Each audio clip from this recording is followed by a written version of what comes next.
happens when the person delivering the news becomes the news. Today's guest went from anchoring breaking stories across America to surviving her own. Publicly shattered by addiction, she's now rewriting the script and helping others to do the same. You don't want to miss this one. Welcome to the Sober Life Rocks podcast. You may have made the decision not to drink alcohol, or at the very least, not at work-related events. Whether you've never been a drinker, are in recovery, or made a health-related decision, we see you, and you are not alone. In today's world, networking, socializing, and celebrations often happen over drinks, and the struggle can be real. Through this podcast, we're changing that narrative. We're here to create a community where individuals like you, who choose not to drink or drink less, can find camaraderie, support, and practical advice. Welcome back to Sober Life Rocks, where we amplify powerful, sober voices and the stories behind them. I'm your host, Margie Schaller, and every week we have conversations with people living their sober choices out loud.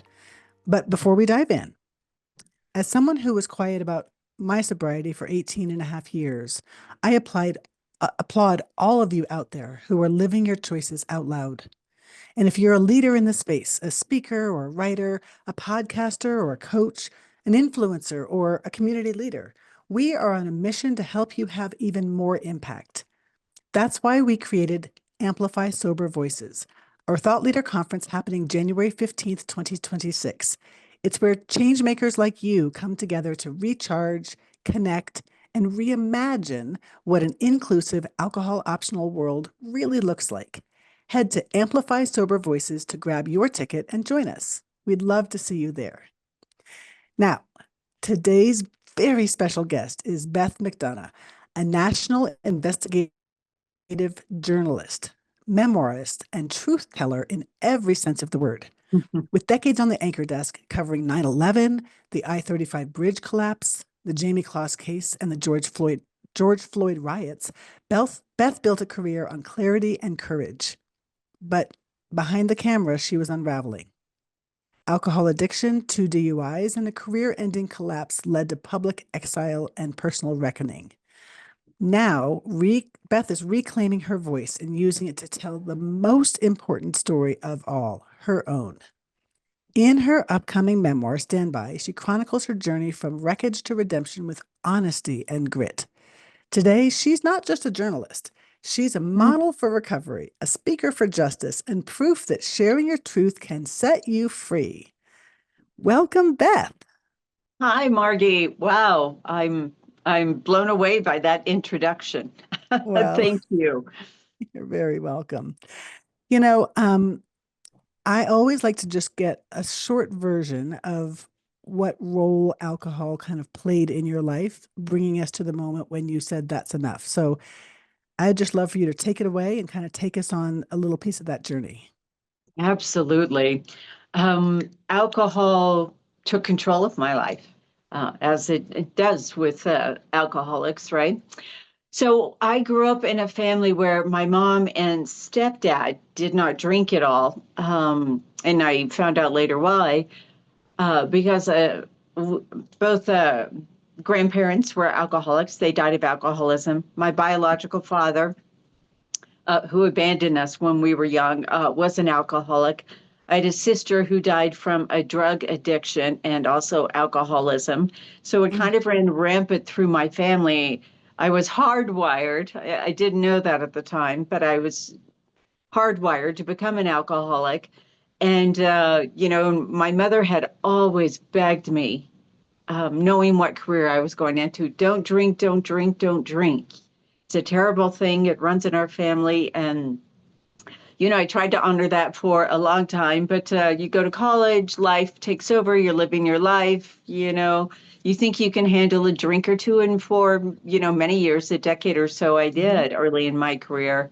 But about midway through my career, with the death of my mom, I was losing my job. My contract wasn't being renewed. A romance had ended. And these aren't excuses. They're just explanations for all the stuff going on in my life.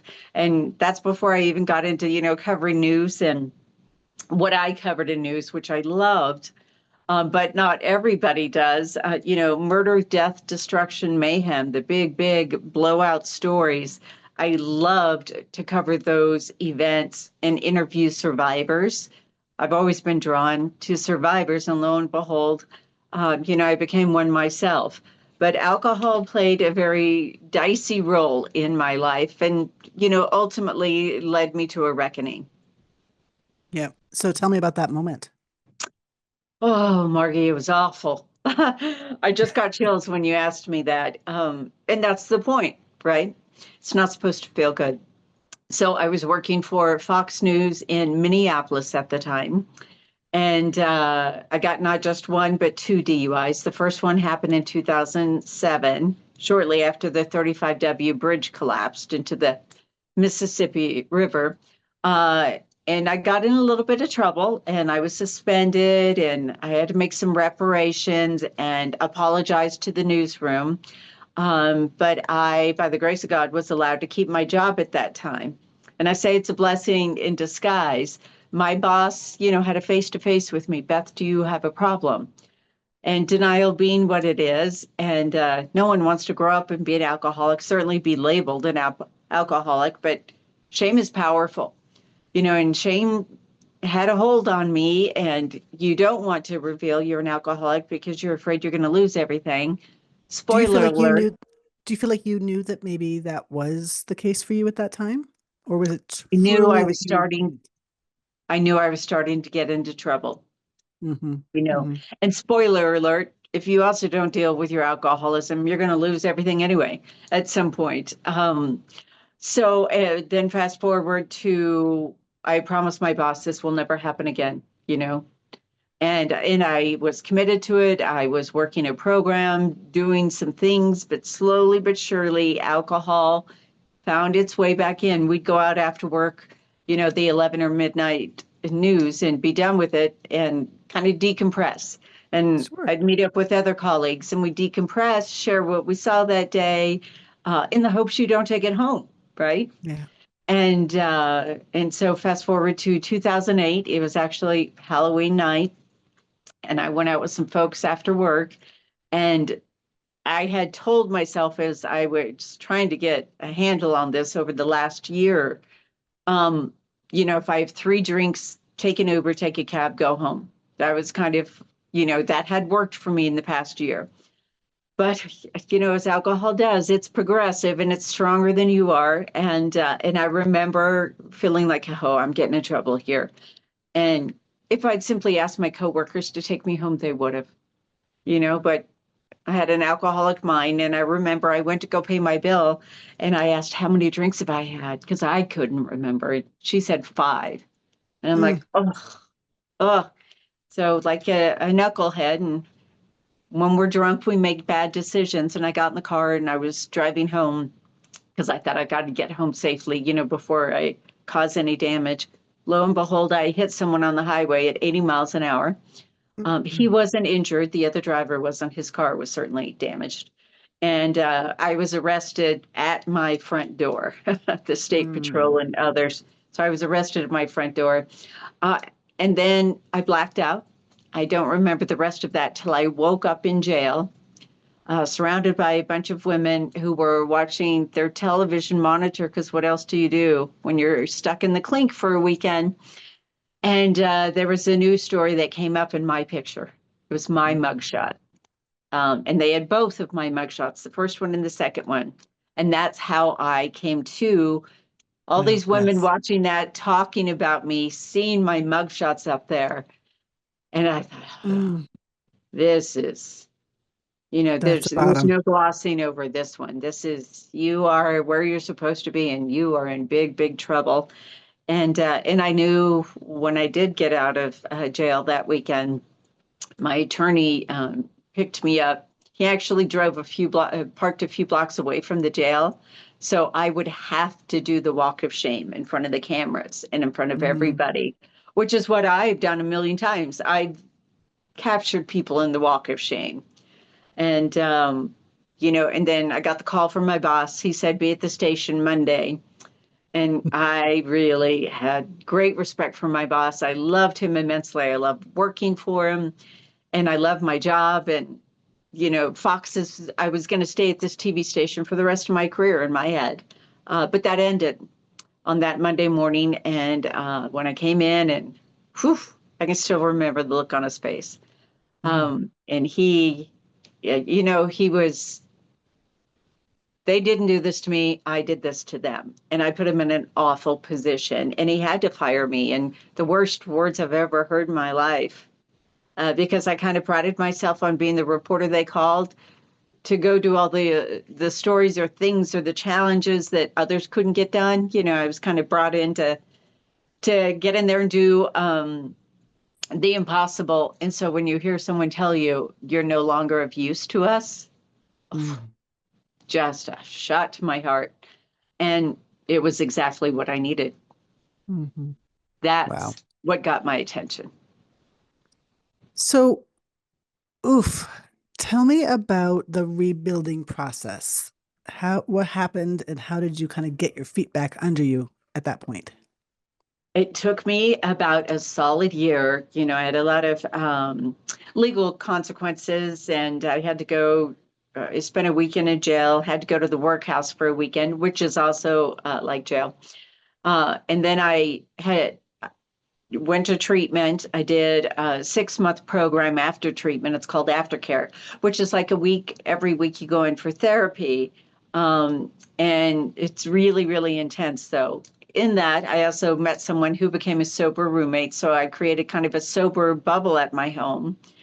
And then joined AA and worked a program with my sponsor, and I chose her because she was brilliant and this attorney, and she could, she was stronger than me emotionally, and I needed someone like that to kind of kick my pants. So I did all of that for a year, and I went to a meeting every day for a year, which saved my life. And the people that I met in these meetings and their stories resonated.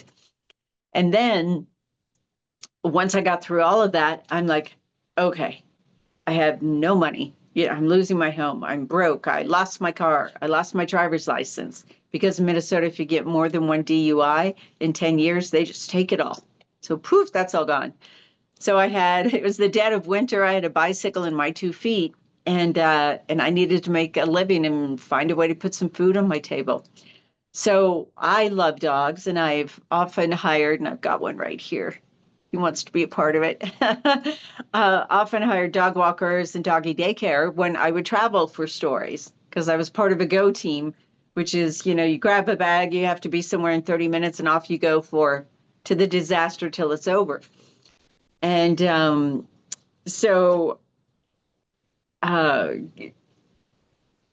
I'm trying to think what my train of thought was there. I apologize. Earning money with your dogs.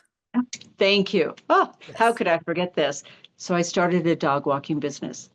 And because I couldn't go to other neighborhoods, I went and knocked on my neighbor's doors. And I'm like, hey, and they knew me from the news. They also knew me as walking my dogs all the time, that I love dogs. And so I started a dog walking business, and people would pay me to walk their dogs every day and pick up their dog poop. Oh, my gosh. And that is really what I did. And I did that for 3 years. Wow. And what an amazing, humbling moment, but also just getting back to basics. And realizing, if I was going to eat, I was going to have to get out and walk dogs every day. And I needed to find some self-respect again and some credibility, and worked my way back. And I had asked others for jobs. I went to grocery stores in the mall, and it was a solid no.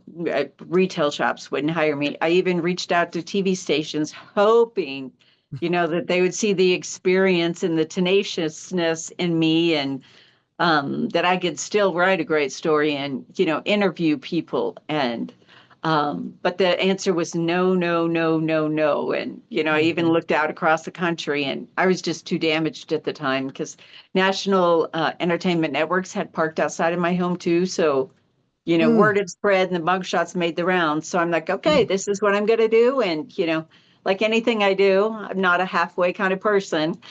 which is good professionally, not so good personally when you're an alcoholic. You need to learn to quit. But in this case, I'm like, okay, I've got to hustle. And so that's what I did for 3 years and slowly built this business up from dog walking to doggy daycare to boarding and then grooming. And 3 years in, I was just wiped out emotionally, mentally, physically. I had to renovate a warehouse to move doggy daycare to, because since I lost my home, I couldn't house dogs in my home. And I had to redo that whole warehouse. It was an empty, vacated warehouse that a hoarder had been in prior. So I had to redo all of that and turn that into doggy daycare. So after 3 years, I was spent. I was worn out, and I was kind of entertaining selling that business, but I still didn't know what I was going to do after that. But one of my employees wanted to buy the business, and she did. And I thought, well, that's it. I'm not doing dogs. I'm not doing news. And lo and behold, that very same day that we closed and I was signing the papers and handing her the keys to doggy daycare, I got a call out of the blue from Hubbard Broadcasting, KSTP in Minneapolis, St. Paul. One of the stations that told me flat out, no, they didn't have anything for me. And, we wish you the best of luck. Bye-bye. Mm-hmm. So they had a change of heart. I had 3 years of sobriety under my belt, and I think I'd earned my credibility back with my clients and people in my circle. So I think that word kind of spread, and I was thrown a lifeline. Wow. Wow. I was thinking earlier before we got on about knowing that you did cover as a journalist these defining moments, both in people's lives and in society's lives. But often as a reporter, you don't get to see the other side. Yeah. You don't get to see the rebuilding. And so I'm just kind of curious, sort of having lived life through this one-sided lens, do you think that affected how you approached this whole rebuilding of your own life? Yes, absolutely. And this time around in the rebuilding, and I like to say the devastation developed me, really. This time I was living both sides of it. I've seen that side. And now I've seen this side. And you hear people talk about rebuilding and what it takes. And, when you're in our industry and in news, over time, you get a very strong backbone. You have to survive all these things, hear these people's stories, and then tell their stories. And it was very daunting for me to sit down and start to tell my story, but that's part of it. And I needed to realize, and this is something I want to drive home to others, because I've always kind of done things on my own, done it myself. You got to power through. As a reporter, you and your crew, you go out in the field every day, and it's you against the world, essentially. I had to realize and embrace that asking for help doesn't diminish your strength. It magnifies it. It amplifies it. It gives you more strength. Yeah, absolutely. But, I was thinking about wildfires are something that I relate very, very strongly to because I lived in San Diego for 30 years and the entire neighborhood around me burned down one time. So I was just thinking about the wildfires in Los Angeles and 2 complete neighborhoods just gone. And so for weeks, there was all the reporters out there covering all of this. And now it's crickets. And yet those lives are still devastated. Those people are still without an anchor and trying to just put together their lives as best as they can. It kind of makes me wonder, was the fact that you don't hear the rest of the story part of your motive for writing your memoir? Yes, because back in 2007, 2008, people knew the headline. They knew my name. They knew what I'd been arrested and charged with, but they didn't know me. They didn't know the pain that I was dealing with behind the scenes.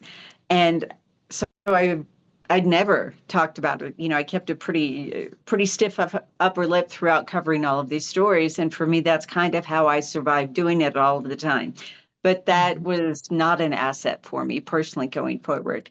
I needed to just put it out there, let people hear for the first time, because I haven't revealed any of this for the first time, everything that I went through. And it's not a soft start in my book. It's, I take you right into the guts of it. We start in jail, and I take you through the whole journey because, we hear when it comes to public people like myself, you kind of hear the headlines of it all. But the backstory is what defines the person and how they get through it. And I wanted to just be as clear and honest and unfiltered as I could throughout the book, for people to know, this was self-inflicted. I know I did this. No one wants to grow up to be an alcoholic, but it's not our choice. Sometimes, it's wired in your genes. It's a disease. How you deal with it is your choice. And it's one you make every day. You get up every day to deal with recovery. And we hear about people getting DUIs, but okay, what does that mean? For someone who's watching this at home, like, oh, well, that sure seems unpleasant. And so I take you in there and show you, hey, you know what? It is. I take you into jail. I take you into some surreal encounters that I had in jail on 2 different occasions. And then talking about what happened at the workhouse, where a group of women are sitting around talking about they're not going to do hardcore drugs anymore. They're just going to do pot and drink. And I was like, and I asked one of them that said that, how long are you in here? And she goes, 9 months. And I'm like, wow, I'm in here for a weekend, and this is all the education I needed, like this is, and you hear that. And so, and I want people to know, how hard it is to fight your way back, but it's worth it. The alternative is not. So having gotten back into then journalism, do you feel like this kind of new lens affected how you went about telling stories as a journalist? Oh, for sure, Margie. I said this to myself out loud when I got back into TV news. I said, I needed to relearn empathy. Yeah. Because when you just cover these disasters for 20 and 30 years, and I became well-versed in telling other people's stories and their pain, but you kind of bottle your own up, and that's how you deal with it. I needed to relearn empathy and compassion, and it takes the judgment away. Whatever judgment I may have had before, whether I knew it or not, whether it's, unconscious or not, it took all of that away. And I think it not just humanized me, but it helped me to see and really appreciate the humanity again, that, sometimes people, they're doing the best that they can, and sometimes they're doing all they can. And I really needed to relearn the empathy. Yeah. And I think it's so important. And this is why, like, I just am so honored to run this podcast.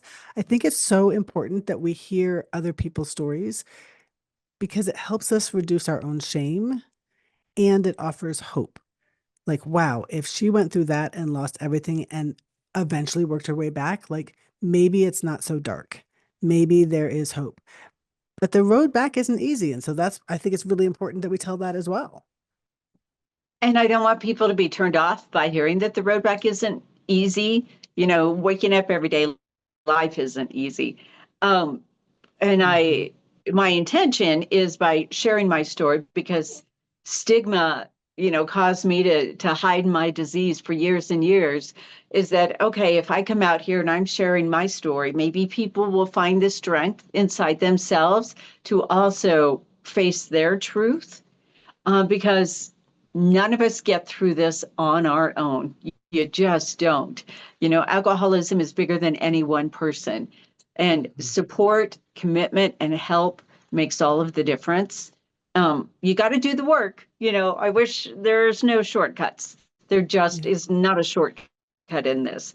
And for me, that means abstinence. And that has worked for 16 years now. Oh, congratulations. I didn't realize it had been that long. That's amazing. Thank you. Yes, So, yes. Thank you. I appreciate that.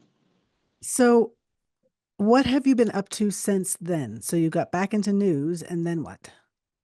Yeah. And then, it's interesting. Something else I'd like to reinforce to people. My life became exponentially better Mhm. um, post, getting fired, giving up drinking than before. And I was pretty happy with the way things were before in my career. And I was set. I'd reached my dreams. I knew where I wanted to stay for the rest of my career. And getting back into news this second time around, I I had an even better career than I did the first time. And if you had ever told me that, I would have said no way. But it helps if you have clarity in your life and your mind is clear and you're not always trying to numb something or escape something. I just faced it really head on. So there were a whole bunch of stories that kind of occurred, in the last few years of my reporting life. Jacob Wetterling, who'd been missing for 30 years, uh, his killer finally confessed after 30 years. So I was covering that case in federal court. And then Jamie Kloss, people might still remember that name. So some fairly big stories. Her parents were murdered right in front of her, and she was kidnapped. And she was held captive for 88 days. And I broke the story of her escape and ultimately also then did a lifetime documentary with Elizabeth Smart, you know, big survivor herself, and who was trying to show other survivors ways to find some healing and get some peace. So I always kind of stayed in there and covered these really hard stories. And then while I was working on the Jamie Kloss story, the sheriff would have searches out in these fields in Wisconsin, public searches, and it's strategic for them because they want to get everyone's driver's license to run it through the system to see, hey, is there anyone coming out here, for these searches that might be connected to the Kloss family and in particular her predator, because they tend to show up at these things. And it was while out during the searches that I didn't know it at the time, but I'd been bitten by a tick. And it turns out I got Lyme disease from that, and we didn't catch it in time. So I started to become very ill, frankly, kind of at the end of my career, very ill and bedridden. And I went out on one medical leave to get as much treatment as I could to try and come back because I just signed a 5-year contract extension. And Mm. I wanted to stay, I was planning to be at this station till my final days. I came back to work in the end of April, early May, and 3 weeks later, George Floyd happened. Mm. And so Minneapolis and St. Paul were the epicenter of all of that. And it happened on my watch. It was my shift. And, when we got to the scene, our TV station was pretty close to that location. George Floyd was still alive. The officers were there. The crowds were forming, total mayhem. And so then we as reporters, we were told you work 12 on, 12 off, no days off till further notice because the cities were starting to explode.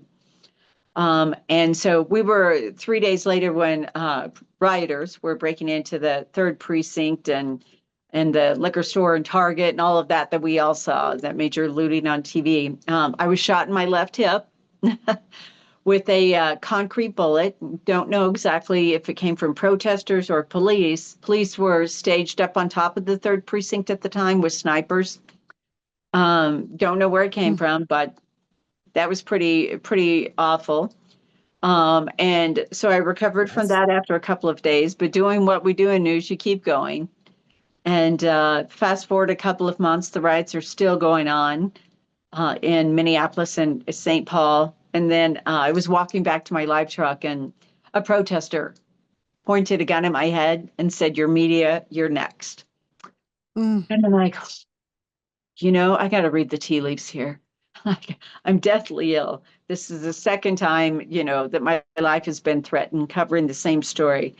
And so I talked with the bosses, took some more time off, but I decided in my head, that's it. I wasn't going to do this for 30 years and this be how my life or my career ends. And so that's when I chose to step away. And then over time, I realized I can't heal in the same place that hurt me. Mm. So I thought I need to go somewhere else. I need to just focus hardcore on my healing with Lyme disease, which It's there's no no cure joke, for it. There's right? no cure for it, and I had some trauma I needed to deal with. And so that's what I did. So I stepped away from news. And then over time, I realized I'd already started writing this book, Stand By, and I had the time and the perspective to be able to sit down and really, really tackle it, write it Mm, to its end, and have it have meaning for people. yeah. When does it come out? It's going to come out in the next 6 weeks. It's currently at the publisher. We're just waiting for the front cover to be done. And that's kind of the last step. It's 150 pages, very quick moving chapters because as a reporter, I write we write stories very quickly. So it's fast paced. It's a good read. And there's just a bunch of takeaway in there for people. Oh, I can't wait. I cannot wait to see that. That's amazing. So, Thank you. Go ahead. I just wanted to kind of ask you, we started to touch on this earlier, but now that I've heard this whole story, if somebody listening is standing in the middle of their own wreckage or a series of wreckages, unsure if they can come back, what would you tell them, woman to woman or survivor to survivor?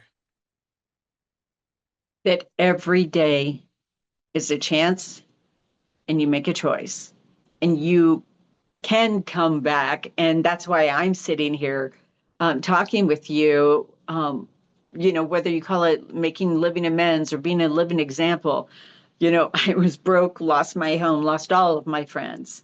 My relationships with my parents were very fractured because they had a hard time understanding the alcoholism and just the disappointment was so profound for them. So look at this. I was fired publicly. I was picking up dog poop for 3 years, and you can come back. The destruction, the hitting rock bottom, that's where the rebuild begins. And through all of that is where the clarity and the healing and the connection with others begins. And Mhm. I feel like, you see one person could do it. You want to see someone who looks like yourself. Well, I am you. I hit the ground. I did the hard work every day. And I got to the other side. And what is ahead of you is just so much more enjoyable and just so worth it. That's what I want to drive home. And I want people, a phrase I used to say when I got out of treatment was hold on. I'd say that to myself when I was feeling weak or I started getting a craving or my mouth would water. And I would tell myself, hold on, Beth, hold on till you get till tomorrow. I would drink after work. So instead of going out after work, I would go home, go to sleep early. You Mhm. do some things to combat those early urges. Right. But I just want to show people that I've been through the fire. And Mhm. I lay out detailed steps to get to the light because it's just so much better. If you look at me now and boy, if you pull up my mugshot, you'll see the difference sobriety makes.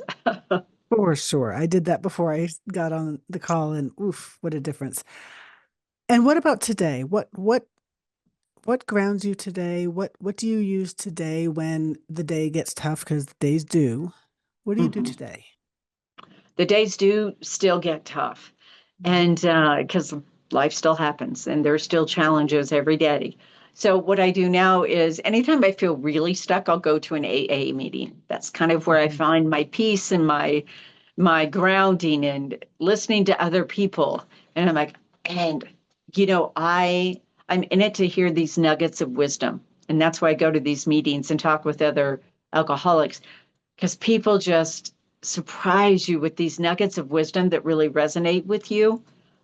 So I do that. I do work with other alcoholics, and I've been back as well to speak a few times now at where I went to treatment in Minnesota. Um, Mhm. I do all of that, and then I share my story publicly because for me, accountability is everything. It's what keeps me sober. I want everyone to know, hey, I'm an alcoholic.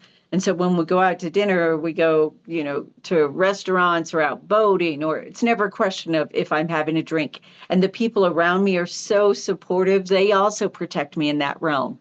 Sometimes this has happened. People's drinks have been mistaken with mine, and we do a quick little switcheroo. So an accountability is very big. Writing the story. For me, initially, it was therapeutic. And then I realized, I have experiences and insight that may benefit other people. So that also helps me kind of, it's the old sharing, right? You learn that in meeting rooms, share, share, share. And boy, it sure makes a difference, and it gets a lot off your shoulders. Absolutely. So by the time that this podcast is airing, your book should be out. So where can people find it? Yes. So it will be available anywhere that books are sold, Amazon, Barnes and Noble, Kindle. And then I have an author website, bethmcdmedia.com. We try to keep it pretty easy for people. And so the book will be featured there with links to purchase at the website as well. So bethmcdmedia.com. Great. Well, we'll put all of that in the show notes and make sure that everybody has a chance to get to that. Is there anything else that I haven't asked that you want to share? Oh my gosh, you've asked so much, which I truly, truly appreciate. I didn't perhaps realize or appreciate that it does take a village early on in my recovery. It does take a village for all of us to get there. And something else I'll point out as we wrap up, because you and I are both obviously female, and I learned this in treatment. My friends used to say that when I drank it, I would go from 0 to 100. Well, now I know there's a medical reason for that, because women's bodies absorb 30% more alcohol than men's, because we have more fat than water, and alcohol dissolves in water. So when women head out the door, they need to know this. If they're on an antidepressant or something else that magnifies the alcohol, well, when you go out the door to go have a drink, you're already at a disadvantage. If you have one drink, it's going to be like you've had 3 or 4 compared to others. And I think that's something that people need to be aware of as well. So thank you for letting me share that detail. And I mention it in the book, and we go into some other studies. Yeah, I think it's so important that we understand, how our bodies work. And quite frankly, there's so much research out now that shows the health detriments, the 9 different types of cancer that it contributes to, all of these things. Yes. But the good news is that the sober movement is growing, and the younger generations are not as alcohol centric as we were when, our generation. So I have hope. I have hope. And that's all, all I ever wanted was for the ability to be able to share this with other people. And Beth, I just want to thank you so much for coming on and sharing your story, because we all have our journeys, but yours is a masterclass in redemption. And a reminder that it's never too late to own your own truth and to rebuild your life and to use your voice to light the way for others. So thank you. Absolutely. You're welcome. And people help others who help themselves. Yep. Thank you for your time and hosting your podcast as well. Absolutely. And I just want to say, if this conversation moved you, help us out to spread the word by subscribing, sharing it with a friend. Leave us a review. You never know who needs to hear that recovery is possible, even after the storm. And if you're ready to connect with sober leaders like Beth, join us at Amplify Sober Voices, happening January 15th, 2026. It's a space for storytelling and connection and collective healing. Grab your ticket at amplifysobervoices.com. And until next time, stay bold, stay honest, and never stop speaking your truth. Amen.